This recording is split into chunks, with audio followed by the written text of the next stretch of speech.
Hey, good afternoon, everybody. This is a quick video I wanted to put out to address an issue that sellers really don't think about all that often when they're choosing brokers.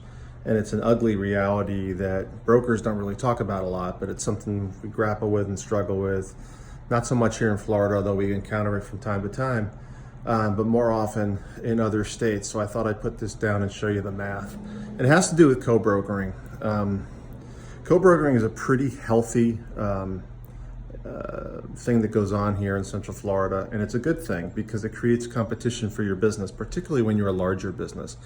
Ideally, if you're a seller, you want as many people trying to buy your business so that you hold the leverage and you're getting the highest price possible. The problem is that there's a party involved, usually a broker, who may have competing interests. So when you're a seller, you need to make sure that your broker is creating competition and that they are acting in a manner that generates the highest price for you. But here's the problem. I'm going to show you some really quick math here.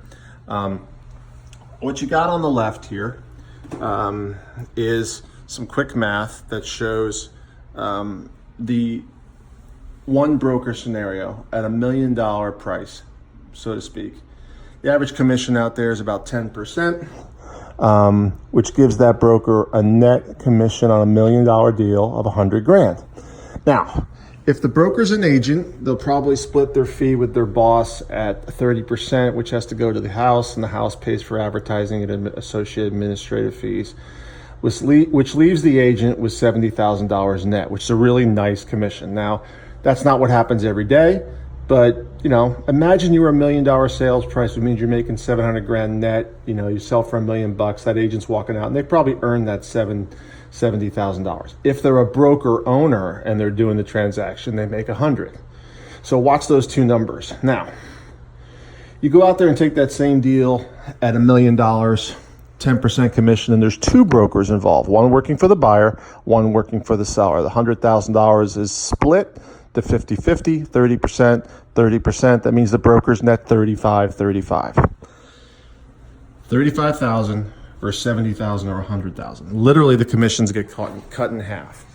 And the hard fact is that there are brokers who actively behave in a manner that discourages other brokers from working for the deal or working with them on a deal, or they will do things or tell you to do things as a seller that actually hurts you, but you've hired them under the mistake that you think they're a fiduciary, and they're not. 99% of the time, they're transaction brokers, and they're incented not to co-broker the deal, which has a negative effect on competition and drives your price point down, where if they're creating competition, you get a multiple bid offer. So you need to ask your broker when they're selling a deal, and they need to prove to you how often they co-broker and how often, and what's their record of co-brokering. So if you've got a broker and they got two listings on the market and this is how they make their living, do you really think they're actively trying to cooperate with other brokers?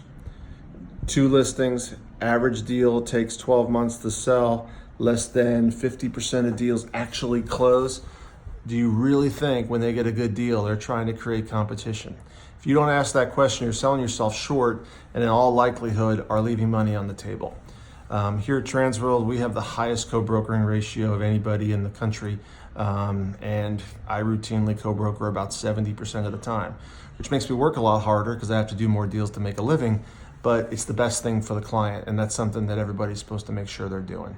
Any questions, give me a call, 321-287-0349, or visit my website, yourfloridabusinessbroker.com.